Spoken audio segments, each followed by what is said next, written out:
Alright guys, welcome back to Tardis Talk, where we run down the latest episode of Doctor Who, give our theories, thoughts and opinions, and point out a few Easter eggs along the way. I'm your host Smack Talks, and I'm joined by the time lady known as Miss Revolution, as we get set to talk Series 10, Episode 11, World Enough and Time. This week seen the Doctor and Bill travelling into space to answer the distress call of a colony ship that had veered too close to a black hole and seen all of its crew go missing. Rather than deal with it head on though, the Doctor instead decided to test Missy, or Missy Who, and send her in first with her companions, exposition and comic relief before things got a little bit too heated and the Doctor had to step in. So Elle, what did you make of this week's episode? I really enjoyed it. I think we've suffered a series where not every episode's been really good, and I think because of that it made it seem even much better, and it kind of felt like the Matt Smith kind of days where you had these really solid episodes, and it channeled a lot of things where there was similarities to the past, like Empty Child and things, but it felt completely fresh. It had like this chilling feel to it, and I was completely gripped from start to finish. Well, I totally agree with you. Like last week we were saying, you know, this season we've all been waiting for that big episode and it just didn't come. It finally come. This was the episode that I'd been waiting for. I loved everything about it. There just seemed to be so much in this, and it was exactly what I was waiting for. We had our heartstrings pulled when Bill got shot. Missy stepping up. She actually becoming the Doctor, which was really cool to see. We had the return of the classic villain, Mondasian Cyberman, the Master himself, the Doctor, even did emotion. Like, how epic was that? It was all amazing. It was everything that I wanted, and it all come together in this amazing episode that I actually really enjoyed rewatching, and that's something that I can't really say for a lot of episodes this season. Yeah, definitely. I don't think it saved the series. I think it's probably an episode that I'll kind of think of as standalone, and hopefully the second part is good enough, and it's the episode that I've been waiting for where I feel like I could easily go back and watch it, whereas a lot of the other ones, probably bar the pilot, and even Thin Ice, I enjoyed that, but the rest of them I don't feel drawn to rewatch or even put on in the background. They just didn't do it for me. Fair enough, Bill's been really good and there's been some great Doctor moments, but as a whole it's been lacking as a series. But this solidified like why I love Doctor Who and why I love characters like Missy and Bill. And I thought the whole Cyberman, I know like not last season, the season before, we had the great Cyberman story, and I don't know, I think they've been really on top form with the Cybermen things, and this just added it for me. Well, like you say, this episode, it felt to me like top form. I mean, this is one that I could happily go back and watch it. I'm sure I'm going to watch it like so many times as like part of this 2-part episode. I mean, the second part, I'm sure is going to be even better than this. This was just setting things up for it. So I think, like you said, it hasn't probably saved the season as a whole, because I think this has come a little bit too late. Yeah. But at the same time, I'm just so glad that we've got an episode that I can actually like think of so far as being a classic episode, and one that's really fitting of Moffat's final season, which, you know, this was kind of what I'd been building up to kind of expect. Yeah, totally. It's kind of the episode that was promised from the start. We kind of promised blockbuster standalones and things, and fair enough, the episodes have been a bit naff, but I think in the long run it's probably worth it for this episode and hopefully the next one. And the fact that we've got like the Master back and the Mondasian Cybermen and things, it was just so good. And I don't know, it's just a shame that it's taken until now to kind of get that episode.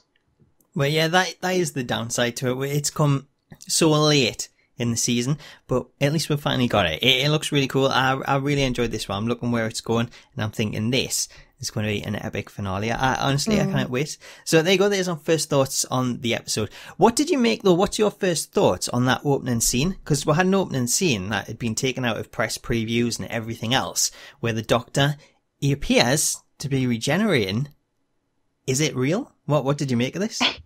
I'm kind of conflicted on this one. I didn't see it coming because I know there was a lot of things about the press, and they said that there's a scene that's been taken out, and I don't know why, but I didn't think it'd be the regeneration thing at all. I was expecting, is it going to be some sort of Master regeneration scene so we'd see how we got from that Master to another one and things? Yeah. I didn't expect it to be that. So that was like a nice surprise. But I think, on the other hand, I think because we've already had like a trick regeneration, I don't think it is that.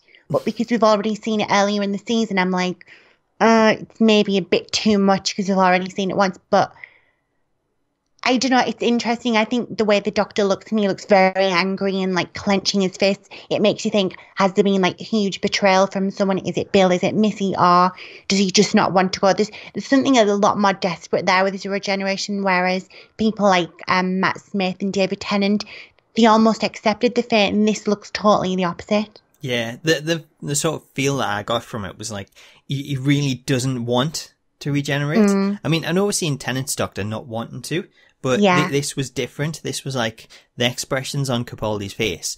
It was like, you know, he was angry and he didn't want to. It's like he had unfinished business.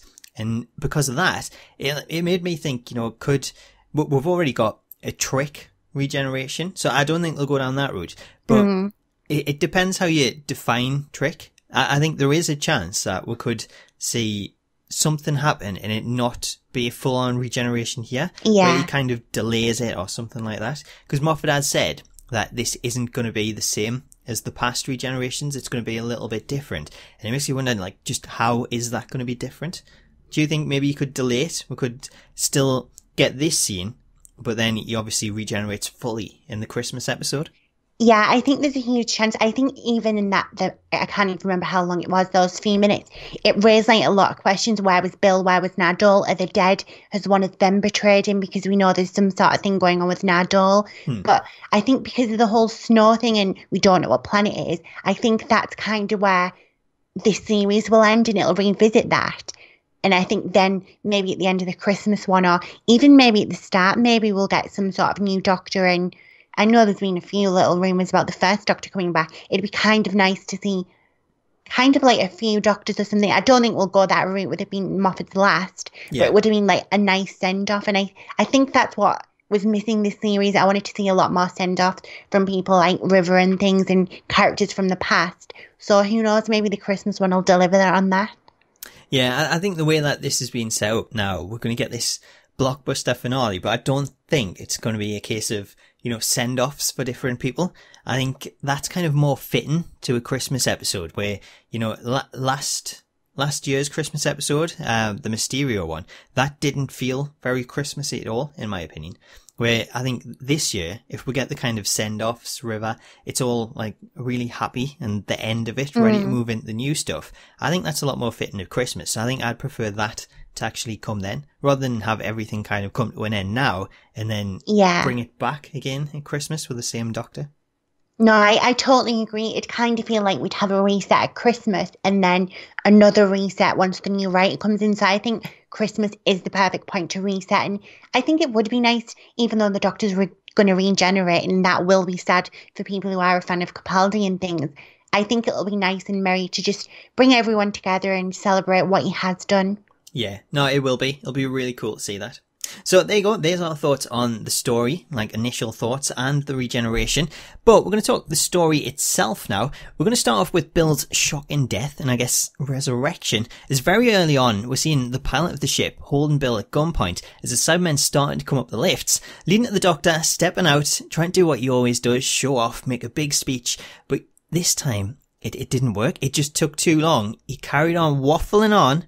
The time ran out, the Cybermen were there, and the pilot had no other option but to shoot Bill. Kill Bill. Bill was dead? What happened? Did this take you by surprise? Because I was absolutely shocked. I think more so because of how early on this happened in the episode. If it was later on, cliffhanger, I could have happily took that. But because this was so early, I was shocked. I didn't expect it.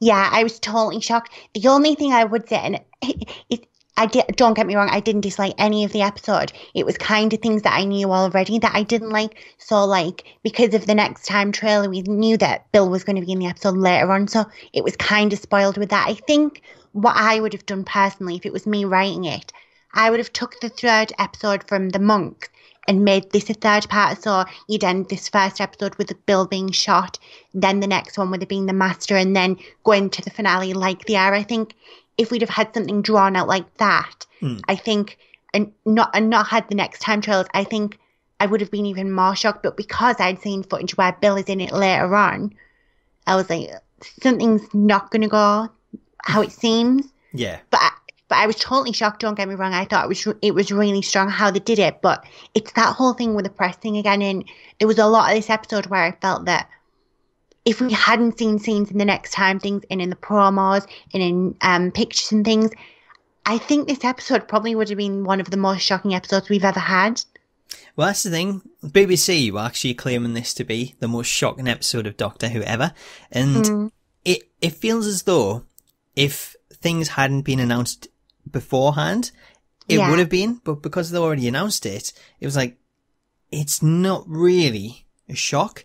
I mean, it's all been announced, officially announced. It's not like we've gone searching for like insider news and some fan site that's reported what's been happening when they've been filming. I mean, fair enough, The Sun and other newspapers like that reported John Simmons coming back, and then maybe the BBC had the hand forced and they thought, right, well, we'll just announce it. But the fact that they put that in the trailer, the next time trailer, the season trailer, even at the very beginning, and it revealed all these things like the Master, Missy going to be in it, the Mondasian Cybermen, everything like that. It just feels like if they'd kept them and they didn't put them in any of them trailers, they could even just, you know, put some audio hints in there. So you've got like the noise of the Cybermen walking around. That would have been so much cooler. People speculating, ooh, what's it going to be? It's a big surprise when it actually happens, where because of this, it's like, it's took so much away from it. So yeah, I was really let down by the fact that it wasn't the press, it was the BBC that have actually spoiled all of this. Well, I think that's the thing. On paper, the fact that Bill gets shot, we've got the Master, we've got Missy maybe working with the Master, the Mondasian Cybermen, and the return of Mondas.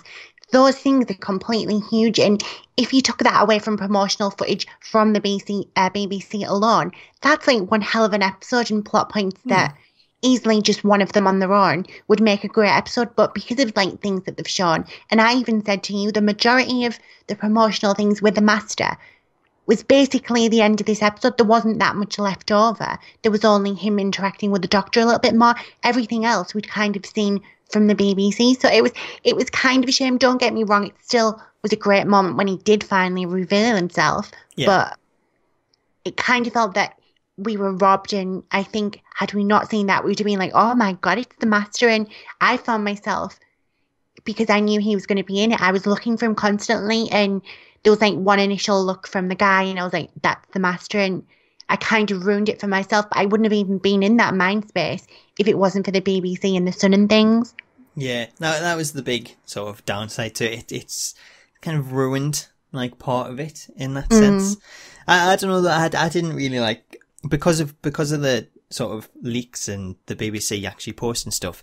When the next time trailer come round, I was sort of like, right, I'm going to watch it, but then not watch it back. So I'm not going to try and like take it fully in. I want a little glimpse of what's to come, but I don't really want to like overlook.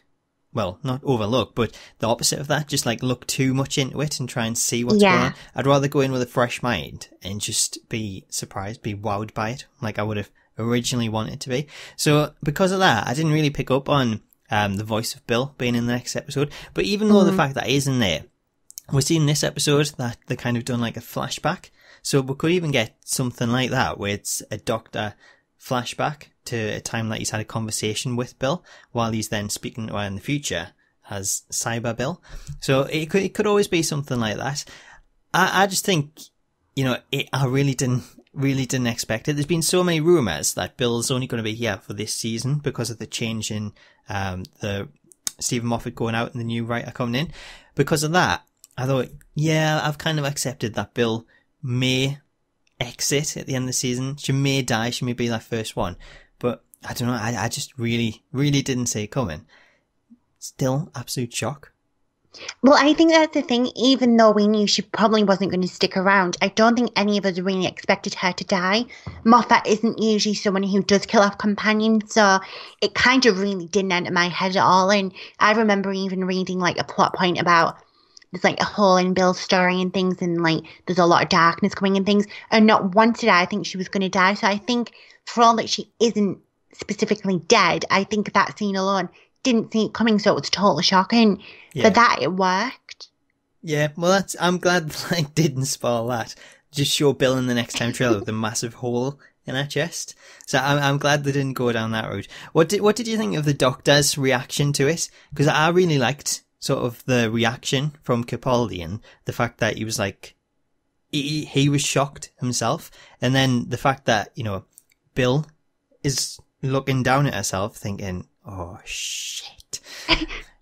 Well, first off, I kind of like that Bill's badges were like, wow, and then a skull. So it kind of like summed up the whole death. The fact that she had like these emoji badges on. But what I really liked, and I didn't even pick up on it the first time watching, the doctor was trying to give his whole bravado speech, and I'm the doctor, you'll think when I've gone, like, where did he go and will he ever come back and things. And then she was shot. It was that whole thing that I've been waiting for a while, the doctor trying to save the day with his ego and things, and then it cost him because he couldn't save Bill, and because while he was rambling on, he didn't save her and things, and I thought that was really good.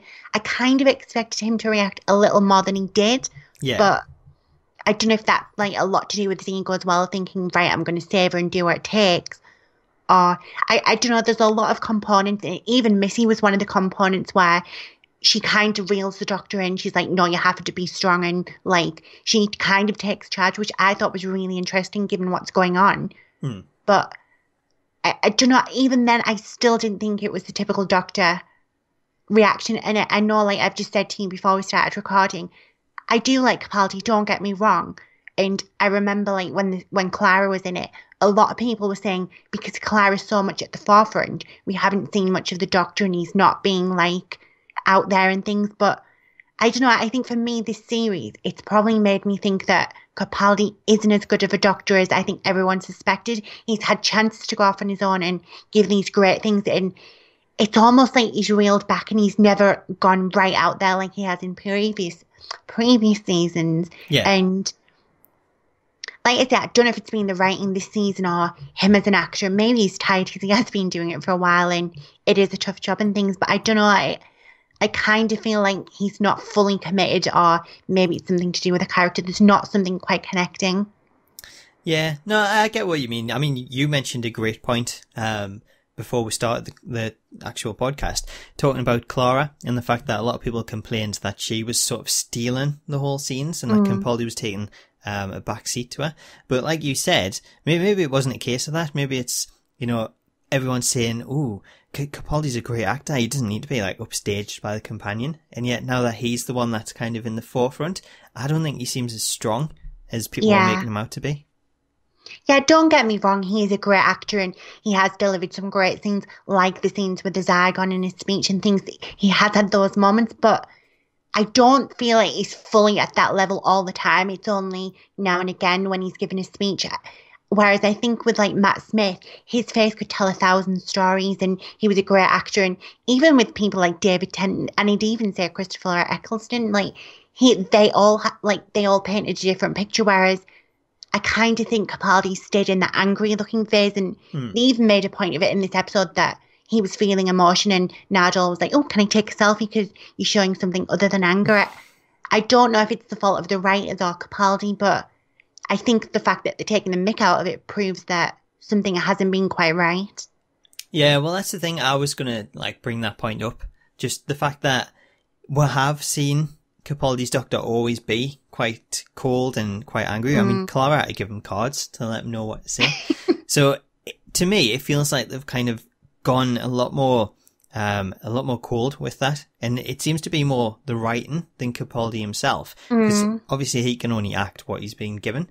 So I think it's more the writing itself. And maybe that's the way that Moffat wants to take the direction of this doctor. And obviously that's going to play into the story and how this all plays out. So maybe we'll get a proper reason for why he is acting that way. I mean, he has had the death of River Song. So maybe he's got good right to being like that. Yeah, and I kind of felt that it was interesting because at some point in this episode, it felt like it was kind of maybe moving on from River. There was a scene with Nardole, and that exact scene where I was just talking about where Nardole was saying he's happy, it made me think, right, has he moved on from River Song and things? But I will say, like, I think had they not teased River so much in the beginning, I don't know, I think something was wrong with that there. I think if she wasn't going to show up, don't tease it and don't mention it. I think we could have made him be grumpy and then be happy and things, but because they focused so much on him being down and things from the Christmas episode and a few in, I think it stunted his like momentum and things, and I think we should have kind of had a reset on Capaldi as the doctor, and maybe having a bit more fun and things as opposed to this like giant grump. Yeah, it would have been nice to see a bit more of a happy, jovial Doctor, because we haven't had it for a while. So I'm sure that's what they're going to do when the new Doctor comes in. It'll be a complete change. But until then, I guess we're going to have to wait and see. Every time Capaldi smiles, it just comes off really creepy. So I don't know if you could pull that off. Let's talk about the Cybermen then, because we're going to move on. We're going to talk about the classic looking Cybermen that we've seen, and also the patients, which I guess weren't fully converted at that point. So they took Bill, they offered to restore her back to life, bring her back to life and save her. We've also seen a mysterious figure that you mentioned before, Razor. So he appeared to be a friend, and she found herself trapped in this hospital where people were actually getting turned into Cybermen. So let's talk about them. What did you make of the sort of look of these? I don't know whether to call them Cybermen, because we didn't really see them Cybermen until the very end of it. These are kind of like in between. What did you think of them? See, I really, really love them. I think finally having this sort of origin story for the Cybermen I thought was fantastic. And like we've said throughout the series, a lot of times this series, we've had monsters maybe looking great, but falling weak when it comes to story. But the fact that these didn't particularly look great, they looked a lot like the classic ones. But because the story was so good, it didn't matter, and they were so chilling and things. The whole look told another story about them being a patient and things, and having that sort of the touch and talking, I thought that was a brilliant feature. And even that on its own was like kind of creepy. And I don't know, I think they just hit the nail right on the head with this one. It wasn't over the top with the design. It was very pulled back, and even the point with like the handles at the very end, the reveal of that, I think if we didn't know they were Cybermen, that in itself would have been a great reveal. And I don't know, it was really nice to see the Cybermen pulled right back, yet still be the kind of creepy monster that we know they are. Well, that's the thing. I thought, you know, when we're seeing the initial trailer and the photos for this season, and we're seeing that we're bringing them back, I thought, oh, this is going to be tricky, because they do look, like, let's be fair, they look very low budget when you see them. And it's like, yeah, they can get away with that in the past, but I don't know how well these are going to actually work. But like you said, because of the way the story was, and that this was sort of the origins of them, and it's like version 1.0, and they'll then build on them from there. I thought they'd done it really well. What I will say is that the director of this episode, Rachel Talalay, I think she did an awesome job, because the way it was shot, she just took these low budget looking villains and she's turned them into, you know, a really creepy, like really scary sense of, you know, monster, I guess. You don't know what's under there. And I think that was one of the scariest things, because you'll have little kids that, you know, are new to Doctor Who, when you're watching it, they'll see these things with their faces covered, and it'll be in their mind, ooh, what's under there? Is it got a face? It's going to be really scary, I think. So I really liked the way it was shot. It seemed quite horror-like, where you had Bill peering out the window and one of them's just slowly coming up behind her. So I really liked the way it was shot. I thought it was done really well. And I think because of that, it totally pulled it off. They didn't look low budget at all. It seemed like a really good origin story for the Cybermen. No, totally. And they even had like the jump scare bits where Nadol screamed and things, and I even jumped alongside them, which I don't even remember doing that with Doctor Who. So that in itself proves the point, the fact that they had the atmosphere, the design fit the story, and it was creepy. And I think the fact that we knew they were humans, but they'd been mutated and things, they'd been altered, I thought that in itself was scary. And I think the fact that if we didn't know there were Cybermen as well, I think that would have been even more creepy in itself. But even though we did, it didn't take anything away from them. I didn't even register once it started that, like, I knew it was the Mondasian Cybermen, don't get me wrong, but I kind of didn't relate it to the classics. I kind of took this as the origin story that it was, and it was like a whole fresh new take on them. And I dare even say that I'm more freaked out by these than I am the usual Cybermen. Well, that's the thing. It's just a different take on it. And I think that's the coolest thing about it. Because, you know, Doctor Who's got this huge past where they can bring back any kind of monster from the entire 50 years of it. And it's like, you know, a lot of the time we'll say, oh, not the Daleks again, or not the Cybermen again. But when it's done like this, and it is the same sort of villains, the same monsters coming into it, but you get a fresh take on it, it's so refreshing. And it's like, Oh, I don't mind bringing them back. I'm quite happy to learn like a bit more about them. So I absolutely loved it for that reason. What I really enjoyed as well, and it was something I didn't necessarily pick up on the first time, I got the lines that they were going with, but it was kind of that thing as well where are they necessarily bad because they were saving everyone and doing what it takes to help people survive, even helping build that they didn't have to do that. They could have left it to die, but they saved people. So that even that was kind of on the teetering line of what's good and what's bad and doing the right thing for people to survive. And I kind of think that was even chilling in itself, the fact that really, especially nowadays with the technology and things we've got, Yeah. something like that is easily possible. Fair enough, it wouldn't look as cheap as it does in this, but the fact that people can be mutated and have these adaptations and things, it's quite creepy, and it's things that are happening now. So even that kind of added to it, and like I say, not necessarily knowing if they were good or bad and what they were going to do with that technology. I thought that was really creepy in itself. It was really cool. And it's like you say, that theme's been going this entire season, good or bad. Who knows? Because these people, like we heard, the ship comes from Mondas, which the home world has been destroyed. So if these are the last of them, then it's like they have to survive. It's like their entire species. So they need to go on, and life has to find a way. And if that's, turn them into Cybermen so that they can actually survive and thrive, then why not do that? So it makes sense in that way. It's not necessarily bad. I mean, they haven't really done anything bad at this point. They haven't killed anyone or anything like that. So it's more a case of, what do you do once everyone's converted? Do you then use them to go and take over a planet or anything else? That's when it becomes bad. But at the minute, nothing wrong with them.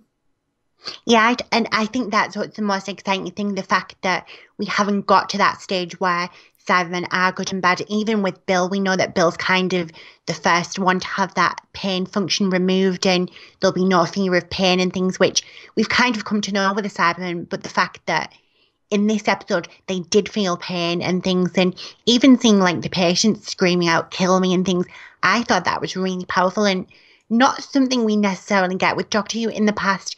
Fair enough, we've had like people being mutilized and turned into Cybermen, but we've never had that bit in the middle where they're not fully Cybermen and they're not human. I thought that was really strong, and the cries and things it was really morbid and not something necessarily you'd want children to see. Well, yeah, that's what I mean. That was one of the reasons why it would be quite scary to a younger viewer that's watching it and not really knowing the history of it and what's going on. So, like you said, what we've kind of seen here is that they're being transformed in Cybermen, but they're not fully Cybermen. They're kind of somewhere in between. So what I want to talk about next is the fact that, at the end of the episode, we see Bill fully transformed into a Mondasian Cyberman. So how do you see this playing out? Do you think it's going to be a case of, there's no way to reverse this? Because we see underneath the mask, and she's still there. She's got a face. She's tearing. She knows who she is. Can it be reversed? Or is this going to be a case of just like Danny, there's nothing the Doctor can do? Has to live with it or die with it. This is probably my only real fault with it, I think, because the fact that we've seen her as a Cyberman, I was like, right, that's brilliant. There's nothing you can change. And then for all it was a powerful moment seeing her under the mask, it was like, right, I can see what he's probably going to try and do. And I think the way they did it with Danny was probably a lot better. And like the fact that his face was fused into the suit and you knew that there was nothing the Doctor could do, there was nothing he could change. Yeah. Whereas I feel like she's only in the suit as opposed to being one with the suit. Mm-hmm. So I'm kind of expecting some sort of, I don't know, tinkering or maybe something from Nardole. I think we're going to probably go down and see how like he did with Nardole and repaired him, which...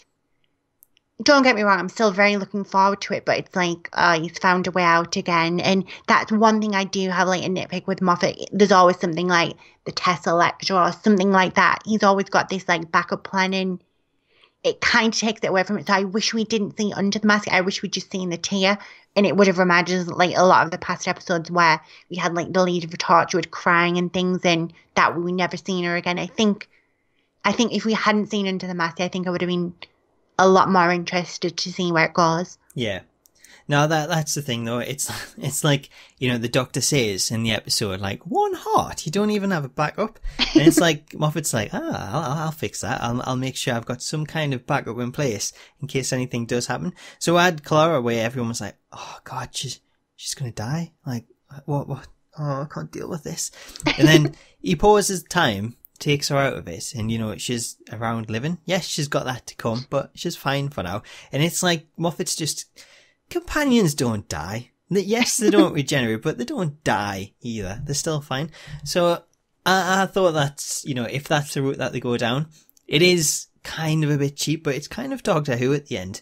Like, we always have that good moment with the Doctor being able to save them, and if he couldn't, he wouldn't be the Doctor. So I'm on the fence with it. I think for me, if Bill isn't going to come back next series, and I think they should kill her off, I think it put a huge stamp on Bill as a character and the things she went through. And even her herself, she didn't need to stand up and say she was human, but she did what was right and what had to be done. So I think her being the one who sacrificed herself to kind of save everyone else that was there, I think even that alone just signifies like how important Bill as a character's been. For all like I haven't really enjoyed the series, I think Bill's been like the constant standout. She's gone from episode to episode, improving. I've fallen in love with Bill, and for all I do want to see her again, I think if she's not going to be in the next season, I think it'd be best to kill her off and make that like a real tearjerker moment. Yeah, make a big thing out of it. I think that'd be a good way to go about it. Because like you said, you know, she offered up herself. She admitted she was human, and she didn't do it until the gun got pointed at the Doctor. So I think that goes to show just, you know, how much Bill feels for the Doctor. It's the same thing that we're seeing in the episode leading up to the Lie of the Land, where her love for the Doctor was what invited the monks. So it's really powerful, just the way that Bill is and the way that she will sacrifice herself for the Doctor. Yeah, totally. And I think there's been a bit of ignorance with the Doctor this season. He's kind of let the companion do all the running, and he hasn't necessarily chased her off. Kind of, she's got that bond, but I don't feel like he reciprocates that bond, and I think he takes it for granted. And I think he's so caught up in the whole Missy thing that he doesn't realise that she's willing to go the length and do what has to be done when he has kind of fallen short of that this season. Yeah, no, it does. It seems as though he can't be bothered. He'd rather stand around the Tardis eating crisps and send Missy in there instead of do the work himself. So there you go. We've talked about the Doctor. We've talked about Bill. Let's talk about the Master, or Razor, because we've got the reveal that sneaky East European-like character was nothing more than a master of disguise. As hiding underneath, we had John Sims, Master. Did you see it coming? You kind of hinted you did. Did you really see it coming? Or are you just jumping on the bandwagon being like, I knew it was him? No, the thing is, because you know what I'm like when it comes to things like this, if I didn't know that the Master was coming back, I don't think I would have realised it was him. Yeah. I'd have thought, oh, he looks a bit familiar. There's something there that I recognise. But because I did know it was him, I recognised his eyes and the way like his eyebrow, it sounds weird, but the way his like brow bone moves, and those odd words where I was like, yeah, that's definitely John Sims. So that would have been like a huge reveal. I don't think anyone would have saw it coming if it wasn't revealed, because there was no like hint throughout the series that he was going to return. Yeah. And the fact that Missy had seemingly had no idea, that would have been like a massive reveal. And the fact that they spoil it just winds me up, because it, like I said earlier, it would have been one of the many surprises in that episode. And can you imagine the high everyone would have been on going into the next one that didn't know he was in it? It would have been amazing. It would have been absolutely amazing. But like we've said so many times, you know, why spoil it? It just kind of, it didn't ruin that moment, because we did get that reveal that he was hiding as somebody else. So that was cool. I will admit, it took me until probably about 5 minutes before the reveal that I sort of worked out, oh, hang on, I'm sure that's the Master. But like leading up to that, I think the character itself, the Razor character, the way he acted and like the quirkiness of it, I kind of fell in love with that character. And I was so like blinded by that character and enjoying the sort of conversation between him and Bill that I think that was why I kind of didn't pick up on it. But then when I rewatched it, obviously I knew at that point, but I could tell from the voice especially, like certain words that he said, it really stood out. And then I was looking at the eyes, and when you know it's kind of a mask and it's all makeup, you kind of look at the eyes because that's the one thing that isn't covered. And from that, I could tell. But actually watching it, I was too busy, like, engrossed in the episode and engrossed in the character. I didn't really pick it up. It was the Master. Totally. And I think regardless of if we knew it was the Master or not, I think the huge moment was that kind of, like, Bill's betrayal. I think, like I said earlier, if they'd have focused the Doctor being on the spaceship with the black hole thing as one episode, then as Bill and Razor in this one, I think it would have, like, exemplified this whole betrayal even more, and it would have been great to see them act more on that. But like I say, I thought it was great. I thought his acting was brilliant. Fair enough, he wasn't being the Master per se, he was being like this degenerate man or whatever. I thought that was really good, and it was a great character, and it kind of served the comedy that Nardole didn't bring this episode. So it was great to see him, like, being a totally different character while actually still being the same character, if you know what I mean. Yeah, no, it was a great character. Like, I absolutely loved it. It's a shame because, like, so far we've had John Sims Master come in at this twice, and I really liked the character that he's, like, played before that. So, like, the old man that we got in the leading up to his first reveal as the Master, I really liked him. And then we get this character. I really like this character. And it's like, oh no, that character's gone now as well. But I'm just happy that the Master's back. I can't wait to see how this goes next week. Well, I'm going to ask you though, going forward, how do you see it playing out? Because we've got the Master, we've got Missy. And one thing that the Doctor's trying to do here is prove to Missy, you know, she can change, she can be good. But now that, you know, it's kind of like a good and evil thing. It's like the conscience thing where the Master's on one shoulder, the Doctor's on the other, and they're both saying things to her, trying to get her attention. One thing that the Master said was that the Doctor's never going to forgive you, because when he finds out what you've done, you're the one responsible for Bill being converted into a Cyberman. Do you think Missy is going to take them words and be like, you're right, I'm going to side with you, Master? Or is she going to go, no, I can change. I'm good. And she's going to go up against the Master. Maybe even kill her for herself. She could be the reason that she regenerated into Missy. See, I know I said last week I was really excited to see kind of the Master doing that thing to Missy where he's like, you do realise that the Doctor's never going to trust you, and kind of playing on this nice side that we've come to see. But I know I can't help it, and I always come up with some sort of theory, but... You always do. The interaction with even like from Missy throughout the entire episode before the Master, it didn't seem like she was lying. She was doing what was right, and she was like almost very stern in what she was doing. And I think she even went further than the Doctor to try and save the day and things. Like, she was the one who told the Doctor to calm down and we must focus to go and save Bill and things. And then when the Master turns up, I'd say she literally had no idea, and I think she was almost surprised to be confronted by the Master, and it made me think, all this time, has Missy actually been the Master? And I think there was a lot of things thrown out there, like the Master knew who Missy was and what she'd been up to, which that in itself is kind of weird, because there shouldn't be this constant time crossing if that's what's happened. He should have forgotten, kind of like how the Day of the Doctor works, where they have that interaction and then they forget. But somehow he's remembered and things. So it made me think, has Missy been imposing as the Master, and that kind of look on her face when she realises he is the Master? It didn't necessarily... I don't know, it read to me as there was something different going on there, and had she been finally found out and she wasn't who she said she was, and she'd finally been caught by the Master using his name. I think for me, I think I'd prefer that, for all I've loved Missy as Missy. Yeah. I think I'd prefer it to be, like, announced that she hasn't been the Master and she's some other, like, I'm not saying the Rani or someone like that, being some other time lady, and she's jumped on the bandwagon to kind of make a name for herself, and then explore more of the Master as John Sim as the Master. And I don't know, I know it's really far-fetched, but even her interaction with the Doctor after seeing the Master, it's almost like, right, I need to do this to kind of impress the Master. And I don't know, there's something not quite there, I think.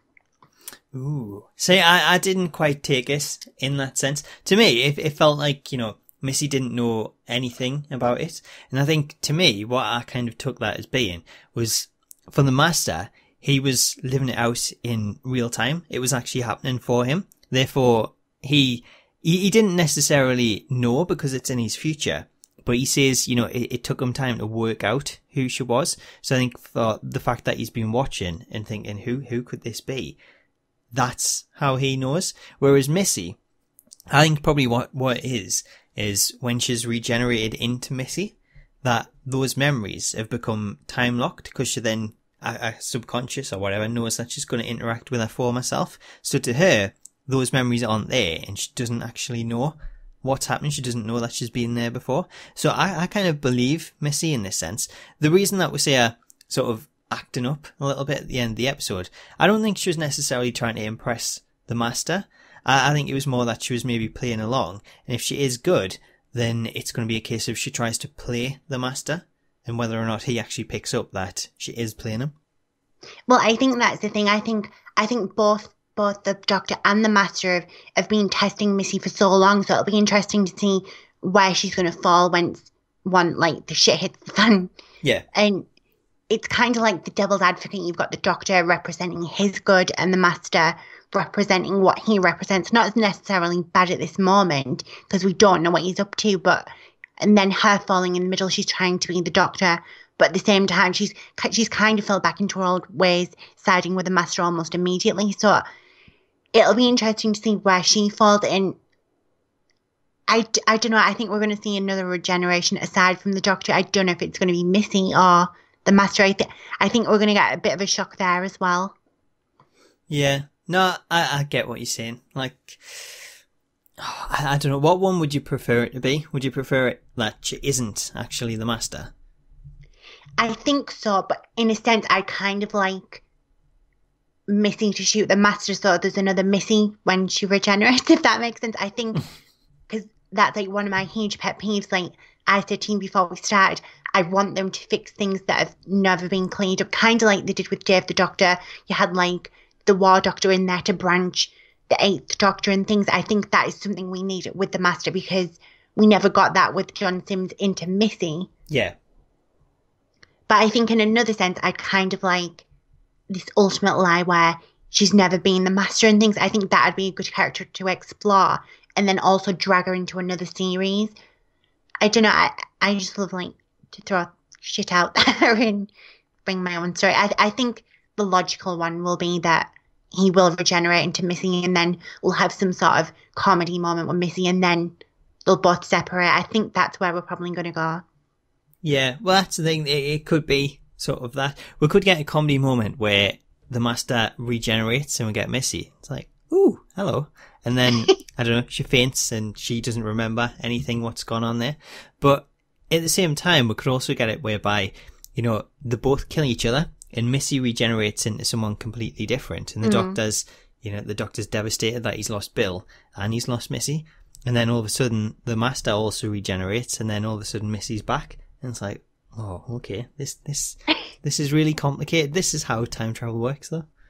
I think that'd be like a great thing. It'd kind of be comedy, but it'd also be like you say, it'd be multiple losses for the Doctor, and it might explain why he's angry at the end of the episode where it looks like it's going to go. I think there's a lot of possible outcomes. I think for me, because a lot of the season has been focused on Missy, but we haven't had really enough airtime for her, and I think if they're going to take Missy away, I think they've kind of missed out. I think she should have been almost like a permanent fixture in the series as a whole. Yeah. Because it feels like we haven't had enough time to enjoy this series, if that makes sense. No, it does. I think it's going to be really awkward because if we're going to get full series with Missy where she was the companion, this was the season that we needed it because the interaction with Capaldi's Doctor would have been perfect. Where with Capaldi leaving this season, when we get a new Doctor in, that's not going to be there. There's no guarantee there's going to be any chemistry. Yeah. If it's a younger Doctor, then it's not going to seem right having Missy in there. I don't think it'll really work going forward. So I think this is going to be a point where both of them end up regenerating at the end of it. Yeah, I think for me, I'm looking because I've fallen into things with like Big Finish and things, and hopefully that is something to explore. I know we've got a new Master series coming up with Big Finish, exploring some of the past Master stories and things. I'd love a Missy spin-off. I think that'd be the great way to go instead of having a regenerate now and leaving it open for maybe something to happen down the line. I think she should explore a bit more than regenerate now. I think there's a lot more still to be told as Missy. But I don't know. I think, like I said, I think we should have had a lot more of this season to kind of end her arc if that's what's going to happen. Yeah. No, I think, to be fair, I think the most likely outcome, in my opinion, is that at the end of it, we may see Missy sort of mortally wounded, so that she then goes off, and it's kind of left to the viewer to sort of think what's happened. Because generally, like we're seeing at the end of Time, I think it was, John Simm's master went off, and we didn't know what was going to happen to him. If that was him done, if he was going to come back into this as someone else, which he appeared to in Missy. But it kind of then leaves it open, because if we don't see a regeneration, then we always know that Missy could potentially pop back into it. But then we could also get some brand new character that is revealed to be Missy or the master at a later date. So I think that's one of the best things if they don't show that, because there's no reason to cast a new master or a new Missy. So as long as they leave that open, then I'll be happy with that. See, I'm kind of torn with that. Like you said with the end of Time, that was like the first instance why the master went off and he was injured, and you wondered, how can he get back from this? We had no explanation. Then we had Missy reappearing, and she's Missy. And then you had that moment where she was shot and you didn't know how she got out of it, and it was never fully explained. Then you had her in The Witch's Familiar doing the same thing. In one sense, it's cool, but I think at some point you need to bridge the gap, and I think whereas it'd be cool to see Missy mortally wounded and you didn't know if she was going to regenerate or something, in one sense would be good. I think because we've had it so much, I think for me it'd kind of dampen it. It'd be like, oh, she's just going to show up again at some point, be injured and do it the same again, and like rinse and repeat. I think it's cool though. I prefer that, because you then get the surprise of, a reveal that person is the master or Missy. Where if you already know they're regenerating into someone, then you'll be looking out for that person throughout it. So I prefer it the other way. Would you not be happy though if they do bridge the gap with John Sim regenerating into Missy at the end of next week's episode? Yeah, I think that definitely helped, but then I still kind of want to know, how did he get off that bubble, Gallifrey and things? I think that needs addressing. I know I've had a theory in the past where he stepped off. I think I'd even accept that if he almost didn't regenerate just yet, kind of like how you've just said about Missy. Yeah. If he started to regenerate and then somehow he ended up back on Gallifrey, and then there is the episode in, I think it was Day of the Doctor, where somebody steps out of the portrait of Gallifrey and you saw a ring and it was never explained. I think that hinted I'd feel a lot more comfortable with that, but I need the master to go back to Gallifrey and explain how he got back off there as Missy first. I think that's only because that is me as like a viewer. I need to know like every little detail, like how someone like escaped from that. I don't like trying to fill the void myself. I'd much rather someone give me the answers as opposed to having to fill it all in myself. Yeah, because your theories just go completely wild. Over the top. But don't forget that Stephen Moffat has said we'll be getting the shot of the Doctor with his eyes from the 50th and how that played out. So there is a chance, something could happen that sees Gallifrey involved, either next week or in the Christmas special. So there's a chance that Missy could be dropped off on Gallifrey or anything. Who knows? All I can say is I hope he does, because I won't be feeling the Christmas spirit. Well, it'll kill Christmas for you. So let's hope that comes into it. So there you go. There's our thoughts on pretty much everything, even looking forward to next week. But finally, let's talk Easter eggs, as we had the opening scene in which the Doctor was regenerating, and he actually had the words, "No, no, no," which were the last words of the second Doctor, Patrick Troughton, before he actually regenerated. We also had Missy reveal the Doctor's name as Doctor Who, which is actually, and I didn't know this, it's how the character was credited in the classic series and the 2005 return, before it was then changed to The Doctor, and that was actually at the request of David Tennant, and that's how it's been credited ever since. Did you know that? I do remember him originally referring to himself as Doctor Who, but I didn't think it was not necessarily an issue, but I didn't realise it was such a thing as the whole David Tennant thing, changing it back. Yeah. Do you think it's his real name, though? That is the question. I hope it's not. I think because Stephen Moffat's made a huge deal about it. I think if it did turn out that was his name, I think that kind of ruins what he tried to do. Yeah. Maybe it is. Well, if River comes back, we'll ask her. We'll see what she has to say. She knows. Don't tease me like that. Oh, I'll try not to. So there we go, we had that. We once again had the Doctor teasing that he may have once been a woman, which is something that we've seen teasers of previously, including that time when Missy told Clara that she'd known the Doctor ever since the Cloister Wars, since he stole the moon and the President's wife, and since he was a little girl. So Missy teased then that one of those was a lie, and everyone thought it was the little girl line, but maybe that is not how people suspected, so we'll have to wait and see if that ever does get answered. In the theme of throwbacks, also I'd mentioned a lot this season, all the throwbacks to previous episodes. So we had the Doctor's companion previously when we think of Danny getting turned into Cyberman. That's exactly what happened this time, with Bill also getting turned into a Cyberman. Then in regards to the Master, we had him going back to being a Master of Disguise, along with a reference to the time he disguised himself in plain sight as the Prime Minister, Harold Saxon. So there you go, there's a few little Easter eggs, but let us know if you spotted any more in the comments. Anyway, that brings us to the end of this week's episode of TARDIS Talk, but make sure to get involved and let us know your thoughts on the episode, as well as your theories for next week's finale in the comments, as well as follow us on Twitter at TARDIS_Talk for live reactions, tweet-alongs, and more Doctor Who goodness. As always, we hope you've enjoyed this week's episode of TARDIS Talk, but I'm feeling a little bit thirsty, so I'm up to make myself a nice cup of bad tea. Until next time. See you later.